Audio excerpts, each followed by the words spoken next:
Good morning. Thanks for choosing Center Square. Oh, Sammy. Okay. Hiya. Hey, listen. I would want to know, first of all, your take on Twitter. Deborah Messing said the same thing. She said, "My appeal to Democrats on this platform: please don't leave Twitter until after the midterms." I mean, I don't. With how much Tesla stock lost yesterday. I mean, I think some experts are saying there is a chance this might not even go through. I don't know the business ins and outs. Who but knows? yeah. But I will say that, it's hard to run an internet company when your eyes are only on the United States. Right. And Twitter is a multinational corporation with access all over the world. Yeah. And there are various regulations in other countries that require some modicum of moderation. Yeah. So whatever Elon Musk might have in mind, he may find it's far more difficult to put into place. Yeah. The right wing clearly, they just want to lie without consequence. Like they can on their right-wing platforms like Fox News. They can lie about the election. They can lie about, COVID or vaccines or the insurrection. I mean, they just want to be able to lie. That is it, isn't it, in a nutshell? Right. The biggest threat to social media today is organic, misleading content. Right. It drives traffic on social media, and it drives misperceptions about public policy on a host of issues. I've been on Twitter since the second week it existed back in 2006. Yeah. My user number was 3365. So I've been on this platform for a very, very long time. And I've seen all of its, changes over the years. We'll see what Musk ends up doing with it. We'll see if it becomes a vanity project or a business that he wants to make better. He can make it better by allowing really robust moderation. Twitter is not great at that, but they're the best out there as far as I can tell. They're far better than Facebook. Right. Well, here's the thing. We get to fight with the truth. Democrats tweeted, reminder, Greg Abbott's border stunt raised costs nationwide and lost the U.S. an estimated $9 billion. I mean, there's sort of cold, hard facts on our side. That this little What's $9 billion among fiends? Yeah. Yeah. I mean, okay. One more tweet. This is what I love. B. Jonesy tweeted, "Let's stop talking about a Republican takeover in the midterms. France taught us that could switch. Let's start talking about the blue wave." I mean, isn't that one of the things you fought as a political strategist, is people's perception and listening to the polls and the pundits and, it's already lost. And historically, we've already lost. So it's, I think that's part of it that is designed to suppress the vote. There is no resting on your laurels, right, when your democracy is at stake. So, as I said before the 2020 election and before the 2018 election and the 2021 election, yeah, you don't want to wake up the day after the election having left anything on the table, right?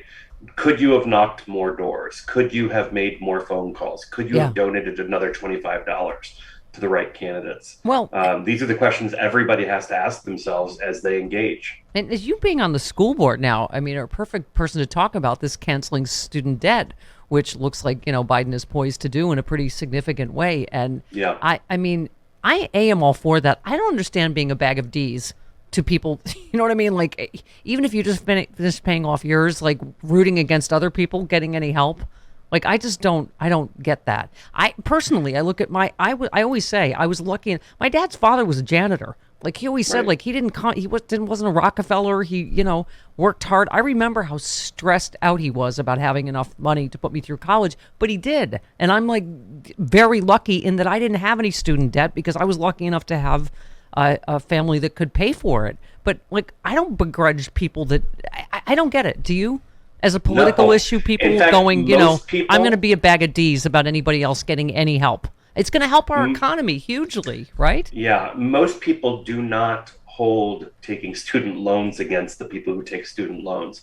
In fact, of all the consumer financial products out there, and this is something I know quite a bit about, student loans are the one that is seen as an attempt to better one's life. And that's exactly what it is. Yeah. And many people who take out massive student loans have been duped by for-profit colleges who see it as a pipeline for lining their pockets. So, we do need to help people. It would be the biggest middle-class tax cut, essentially, that's ever been passed before. Yeah. It would immediately free up people's income to go towards other things. Young people today who take out 50, 60, 75,000, $150,000 in student loans just to get the degree that we tell them they need to be successful Yeah.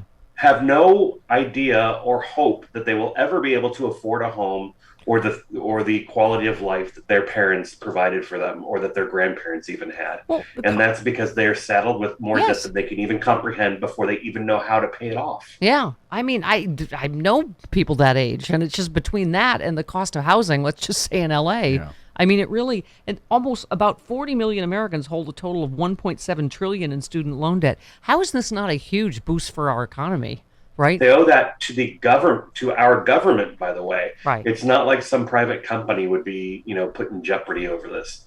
Yeah. And we owe it to people. Yeah. If you want to put in some mechanisms where you have to, make payments for 2 years, or if you've made payments for 2 years or whatever, fine. Right. But get it done because people are counting on it. And I will tell you that young people will feel immediate relief and they will turn out in droves. Well, I just was going to say, Carl, it seems like they only do things for political reasons. We do. I was just going to ask you about that. Liz tweeted, I hope, she said, seems like a revival period for youthful activism and participation. Last time I felt this vibe was as a kid in the 60s. Between climate change and looming fascism, this generation can't afford to sit it out. And I think it's our Sue in Rockville said, while younger voters have failed to take current events seriously in the past, with a grandson who's finishing his first year of college and actively engaged in politics, I'm more hopeful than ever that those 4 million new voters will turn out. I mean, that, I have to say, they've already written the midterms, haven't they? But between Roe v. Wade likely being overturned and this student law, I mean, you don't know. There could be a blue tsunami like we've never seen before, right? Right. Well, and we could certainly hold on to the Senate, too, or even grow a majority there. Right. But again, this comes down to what's right for the American people. I think you do anything you can to preserve and protect this democracy. Yeah. And I think that's in serious jeopardy if the current crop of Republicans, take control of the House or Senate and hold that majority through the 2024 elections. Yeah. I think young people know that, but you've got to give young people a reason to turn out and vote. Just like, our government is so geared towards, middle-aged and older Americans, the young people often feel like it's not even looking out for them. Give them something to turn out for, and they will turn out. Right. So, and what about the whole, we talked about this many times before, because they're saying, oh, this is how Youngkin won, and oh, we're the party of parents now. And it's not a culture war issues, are they? I mean, it's like them trying to force white Christian nationalism on everybody. It just seems like, right. And also it's not a question of parents' involvement. Are the majority of parents against saying racism is bad and gay people exist? No. Do you think? Okay. No, not even close. What it's about is a base turnout mechanism for Republicans. They think that that's what they need to turn out their older voters. Look at Northern Virginia, 65% voted against Glenn Youngkin. Some places it was even higher. Yeah. I think it was Rachel last night pinpointed it was a conservative scholar that just wrote a piece about this is their template for 2024, what almost happened in 2020 and how really kind of terrifying that is. That, right. I mean, I know this is the Washington Post headline, talk of martial law insurrection act draws the notice of January 6th. I mean, just stuff we never thought we'd have to think about how you insurrection proof the United States, right? Or the presidency so that right. I mean, yeah, because that's the what's the word? I mean, I guess the thing to be more terrified of is was a dry run for 2024. Right. Well, and we've seen all of the different places where we have checks and balances to protect our democracy and the efforts to undermine those things, whether it's taking back the House and the Senate so that they can not certify the election, whether it's in the states with secretaries of state or elections boards and weakening those checks and balances, whether it's the state legislatures changing the rules on voting and how votes are counted and certified. All over the country, this is happening because these are the obstacles that kept Donald Trump from stealing the election in 2020.